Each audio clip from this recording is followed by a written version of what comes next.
Dan Nabi SAW sudah mengajarkan orang juga yang tidak sebuah poin, kalau Allah sedang memberikan nikmat pada kalian, lihatlah orang yang di bawah kalian, adalah karena akan lebih memudahkan kalian bersyukur. cara Misal, untuk mendapatkan amal kita punya jariah.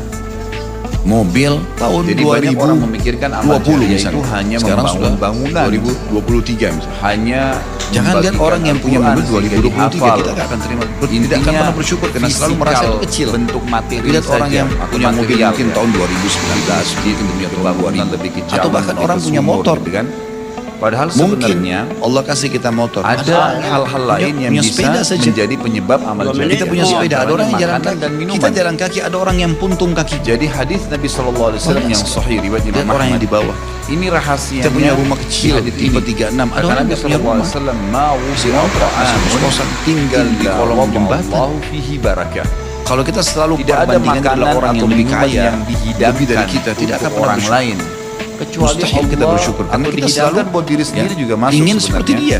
Kecuali Allah jadikan Jadi kita melupakan bagian nikmat Allah yang dari besar ini makanan hanya dan karena minuman itu melihat nikmat yang ada berkah. pada orang lain ini jangan. Maksudnya berkah apa? Kata Lihat para saja yang dalam ulama, diri kita, dia alhamdulillah, akan gitu kan. berada Ada yang datang di pada tubuh Bapak Ibu, orang yang oh ini kendaraannya Bu, ya, mengkonsumsinya alhamdulillah. selama dia masih hidup. Alhamdulillah. Jadi begini, memenuhi kebutuhan kami. Orang Gitu. tua kita Iya semua, nih, Bapak Ibu udah 5 sekalian, tahun enggak ganti-ganti. orang tua kita seperti saya, Suami orang saya sudah tua saya bilangin enggak mau misalnya. ganti. Pada saat saya ceramah di masjid ini, Yang ketawa-ketawa saya tahu mendapatkan diri ya. pahala karena menyampaikan agama Allah, insya Allah. Jadi Bila jangan ke diikuti dengan situ arahnya. keikhlasan, semoga Selalu Allah syukur. ikhlaskan kita. Alhamdulillah. Orang tua Alhamdulillah. saya Nikmat Allah panen terlalu pahala banyak. saya. Gitu kan? Kenapa, Itu di sekitar Bapak Ibu kita. sekalian? Karena Belum saya lagi tumbuh dari asli masjid juga. macam-macam ya. Di rumah Dan saya tumbuh perabot-perabot, dari nafkah ayah saya. apalah semua fasilitas itu semuanya Makanan, minuman nikmat yang Allah saya berikan. makan selama ini sehingga membantu pertumbuhan badan saya menjadi besar dan akhirnya saya bisa hidup, maka itu menjadi amal jariah. Makanya dalam hadis riwayat Imam Muslim, seorang sahabat bertanya, "Ya Rasulullah, ayyul islami khair?" Perbuatan apa dalam Islam yang khair? Khair ini yang baik sekali, pahalanya besar sekali, selain yang wajib, yang sunnah-sunnah aja nih. Nabi SAW tidak mengatakan perbanyaklah sholat sunnah. Kenapa? Sholat sunnah secara individual. Puasa sunnah, zikir, ngaji, bukan. Karena orang ini mengatakan khair artinya yang banyak sekali pahalanya, banyak sekali manfaatnya dan ringan, sunnah. Berarti orang lain bisa merasakan. Apa jawaban Nabi SAW? Tut'imut ta'am wa tusallimu ala man ta'rif wa man lam ta'rif. Engkau memberikan makan dan minum kepada orang yang kau kenal atau kau tidak kenal. Memberi makan umumnya. Dan engkau menyebarkan salam kepada orang muslim yang kau kenal atau kau tidak kenal. Tapi saksi bahasan kita potongan awal hadis ini, di mana Nabi SAW menjadikan amal yang paling baik, besar pahalanya dalam Islam ternyata memberi makan dan minum orang lain. Kok bisa? Bukankah dalam secara akal kita, kalau kita makan dan minum kan habis gitu kan? Ternyata yang dibuang oleh tubuh itu yang tidak dibutuhkan saja. Yang jadi mohon maaf air seni kita, air kencing dan buang air besar, jadi tinja itu yang tidak dibutuhkan oleh tubuh, tapi yang dibutuhkan diambil, diserat, gitu kan? Dia akan menjadi bagian daripada otot-otot, urat-urat yang memang membutuhkan ya pembaharuan atau bahkan menjadi bagian daripada darah di tubuh kita dan seterusnya. Tubuh kita terdiri dari 75% air. Dan Allah SWT mengatakan dalam Al-Quran, A'udzubillahi minasyaitonirrajim, waja'alna minal ma'i kulli syai' hayy. Kami jadikan dengan air itu segala sesuatu bisa hidup. Dan memang seperti itu. Manusia bisa hidup dalam sebulan tidak makan, tapi manusia nggak bisa hidup kalau sebulan nggak minum. Bukan sebulan, seminggu nggak minum. Makanya para sahabat, beberapa riwayat menyebutkan seperti Abi Dzar radhiyallahu anhu, beliau mengatakan waktu beliau datang ke Mekah untuk mencari tahu berita tentang Nabi SAW, saking khawatirnya kalau beliau mengaku mau cari Nabi, karena semua orang yang datang dari luar Mekah mencari Nabi Muhammad SAW waktu zaman di Mekah itu digebukin atau dipukul. Dia dari suku Kifar, dia khawatir. Maka dia bilang, karena khawatir saya ditahu orang asing, saya juga kalau beli nanti retorika bahasa saya berbeda, maka saya minum air Zam-Zam. dan selama beberapa hari dia tinggal di Mekah itu 2 minggu cari Nabi SAW, 2 minggu minum Zamzam nggak makan apa-apa dan bisa gitu kan minum air. Beberapa sahabat juga dalam riwayat Bukhari menjelaskan mereka pernah tinggal di Mekah selama sebulan tidak minum kecuali air Zamzam, bisa hidup. Apalagi memang Zamzam punya kelebihan ya. Zamzam itu kata Nabi SAW adalah makanan dan minuman yang menyehatkan dan mengenyangkan. Tapi intinya air gitu kan, intinya air. Fungsi air banyak sekali, kan gitu. Tadi kalau kita masuk makanan dan minuman dulu, memberikan makan dan minum dalam Islam ini sangat besar pahalanya, sebagaimana saya jelaskan dan termasuk amal jariah. Di dalam Islam ada beberapa kegiatan yang kita disuruh untuk memberikan makan dan minum orang, seperti misalnya membuka puasakan orang lain dengan minum dan makan dan dijanjikan pahala yang besar. Man fattara sha'iman kana lahu mithlu ajri sha'imin min ghairi an yanqus min ajri sha'imin syai'a.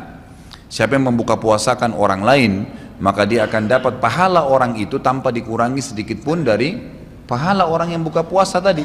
Dan Umar bin Khattab radhiyallahu anhu pernah memanen pahalanya 1 kota Madinah di zaman khilafah beliau dengan air. Jadi zaman khilafah beliau di akhir hidupnya, atau maaf di akhir khilafahnya beliau sempat di akhir Ramadan juga, bukan di akhir khilafah, mohon maaf, di akhir Ramadan, dia salah 1 tahun khilafahnya beliau sempat ingin membuka puasakan orang, sudah mau habis Ramadan, ingin dapat pahala. Waktu itu beliau jadi khalifah, jadi raja, diiklankanlah di Madinah, ya dia bilang pada pembantunya, gulamnya, tolong iklankan kalau saya akan buka puasakan orang, ingin cari pahala. Orang semua diiklanin, Amir Mu'minin bin Khattab mengundang buka puasa, orang-orang pada berbondong-bondong datang. Yang undang siapa? Raja. Yang orang bayangkan ini akan ada kambing bakar, yang akan ada ini, akan ada itu, macam-macam. Raja yang undang, gitu kan. Ternyata Bapak Ibu sekalian, waktu sudah ngumpul semua jemaahnya, masyarakat depan rumah Umar menyuruh membagikan gelas-gelas yang zaman itu memang terbuat dari tanah liat. Kemudian dibagikan satu-satu dan disuruh antri di sumur, gitu kan. Karena memang mereka minumnya di sumur waktu itu, tidak ada sumber air yang lain, gitu kan. Mereka antri di sumur, lalu mereka ambil isi air masing-masing di sumur itu, antri kemudian sambil duduk. Setiap kali seseorang di antara mereka dituangkan air di gelasnya, mereka berkata, mungkin sebentar keluar kurmahnya, makanannya dan seterusnya. Begitu terdengar azan, kata Umar kepada pembantunya, sampaikan kepada seluruh muslimin, silakan berbuka puasa dengan air yang ada di tangan mereka. Maka dia pun mengatakan, silakan buka puasa, dan selesai segelas air ini, maka selesai buka puasanya Amir Mu'minin, gitu. Orang akhirnya bubar, tapi pada saat itu orang faham Umar bin Khattab ingin mencari pahala orang, gitu kan, ingin mencari pahala saja. Dan ini sudah saya tekankan, kalau menjelang Ramadan, Anda juga bisa ikuti pengajian saya di YouTube, ada judulnya Dahsyatnya Ramadan. Salah satunya itu kalau tiba Ramadan, ikhwah, maka maksimalkan waktu membuka puasakan orang. Apa susahnya membeli sedus air, ya, air mineral, berapa harganya? 20.000, 30.000, 20.000 rupiah kalau nggak salah ya. Air mineral gelas, isinya berapa? 40 sekian. Baik, kalau kita bagiin di masjid, satu orang minum 1 gelas, kita dapat 48 pahala orang buka puasa. Nah, itu luar biasa, hanya dengan 20.000 rupiah. Tapi anehnya banyak orang tidak mau amalkan, padahal itu termasuk selain amal jariah, dapat juga pahala buka puasakan orang lain. Nabi SAW dan juga merupakan ciri para nabi-nabi, mereka itu paling senang mengikram tamunya, dan beliau menjadikan sebagai sebuah prinsip dasar dari iman kepada Allah dan hari akhir, sebagaimana beliau bersabda dalam hadis Bukhari Muslim, man kana yu'minu billahi wal yawmil akhir falyukrim daifahu.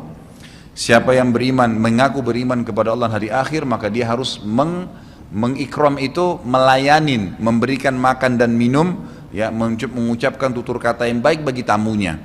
Intinya memberikan makan dan minum dalam Islam ditekankan sekali, karena itu juga termasuk, ya, amal ibadah, amal jariah dan amal ibadah yang akan mendapatkan pahala. Jadi ada 2 sisi pahala yang didapatkan selain amal jariahnya, selama dia makan dan minum kemudian itu masih ada di dalam tubuhnya, maka berarti itu akan terus menjadi amal jariah. Kata para ulama, dia akan terus menjadi amal jariah pada saat seseorang tumbuh besar. Kayak kasus seseorang manusia tadi, orang tuanya, ayahnya carikan nafkah yang halal, ibunya kasih ASI, kemudian dia tumbuh besar dari situ. Tumbuh besar ini ternyata menjadi otot-ototnya, menjadi komponen dari tubuhnya. Kemudian dia menjadi besar, lalu dia menikah. Dari komposisi tubuhnya tadi, ternyata ada yang mengalir di sperma dia kepada anaknya. Kemudian anaknya tumbuh besar juga dari situ, dan seterusnya. Jadi amal jariah selama masih ada manusia itu. Jadi seperti itu luar biasanya gitu. Di antaranya tadi saya bilang, kita bisa mendapatkan pahala dengan buka puasakan orang. Yang kedua, mengikram orang. Mengikram ini memberikan, menyuguhkan sesuatu buat tamu. Ya. Termasuk ya, yang dianjurkan adalah sering-sering ya, mentraktir orang lain. Ada kultum saya itu. Subhanallah, saya isi salah satu pengajian di salah satu kantor di Sudirman ini. Sampai saya dibisikin, Ustadz, setelah saya nonton di YouTube ceramahnya Ustadz tentang traktir, ini teman-teman semua pada berebut nih, saling traktir-traktiran gitu. Jadi nggak lagi nunggu temannya yang bayar, tapi dia yang bayar duluan. Ternyata itu amal jariah ya Ustadz ya. Oh iya, amal jariah. Kan gitu. Memberikan makan orang, bayangkan kalau dia makan dan minum dia kenyang. Kemudian ada yang jelas pasti ya, makanan minuman yang dimakan dan diminum itu pasti ada bagian yang akan menjadi komposisi tubuhnya. Nggak mungkin semua terbuang. Maka itu berarti akan jadi amal jariah. Apalagi kalau dasarnya yang kita berikan makan orang-orang yang bertakwa, orang soleh, luar biasa. Makin kuat dia beribadah. Ciri Nabi Ibrahim alaihissalam, Nabi Ibrahim itu malah luar biasa ikramnya. Ya. Dia suka dengan tamu, sampai-sampai kalau dihidangkan makan, cirinya beliau nggak pernah makan sendiri. Pasti habis dihidangkan makan, dibuka pintu rumahnya, siapapun lewat dipanggil makan sama dia. Syekh bin Baz hafizahullah rahimahullah, beliau sudah meninggal. Salah satu muridnya menceritakan, beliau itu punya rumah, ya, rumahnya dia di belakang atau di samping rumahnya itu ada sebuah tempat yang kosong, pakai AC, ya dilapangkan seperti masjid inilah. Setiap hari beliau menyiapkan makan siang dan makan malam untuk 600 orang. Setiap hari. Siang itu untuk 600 orang, malam untuk 600 orang. Jadi 1200 orang yang makan setiap hari. Atau 1200 porsi lah ya. Kalau orang yang sama makan siang dan makan malam. Sampai-sampai beliau bukan mengundang ya, enggak diundang orang. Jadi awal-awalnya saja diiklanin. Jadi kalau sudah tiba waktu makan siang, yang lagi nyapu jalanan mampir, yang lagi lewat mampir, yang muridnya mampir, yang kerabatnya mampir, pokoknya mampir 600 orang. Siang malam, tiap hari sampai belum meninggal. Itu bagaimana mereka mengikramnya. Kadang-kadang kita subhanallah, makanan kita taruh di kulkas sampai rusak, nggak mau dibagi kepada orang. Pelitnya luar biasa. Kalau buahnya lagi berbuah dibungkus, nggak mau dibagi ke orang lain. Padahal sebenarnya rahasia untuk menambah berkah sesuatu benda, rezeki kita, itu diinfakkan dulu. Kata Nabi SAW di dalam hadis Bukhari, Allah SWT berfirman, ya ibna Adam, anfik alaik, wahai anak Adam, infak dulu baru saya infakkan kepadamu. Artinya baru saya berikan, bukakan rezeki itu. Kita kalau mau otomatis ya, spontan, begitu dapat makanan, ada makanan terus langsung dibagi. Dibagi langsung pada saat itu. Nih, bagi sama teman misalnya, atau kita porsinya sebagian, atau kita beli bungkus yang lain. Ini saya beli satu bungkus makanan 10.000. Beli satu bungkus yang lain khusus kasih fakir miskin. Sebagai tanda syukur terhadap makanan tadi itu. Langsung diinfakkan. Itu spontanitas, tidak berhenti rezekinya tuh.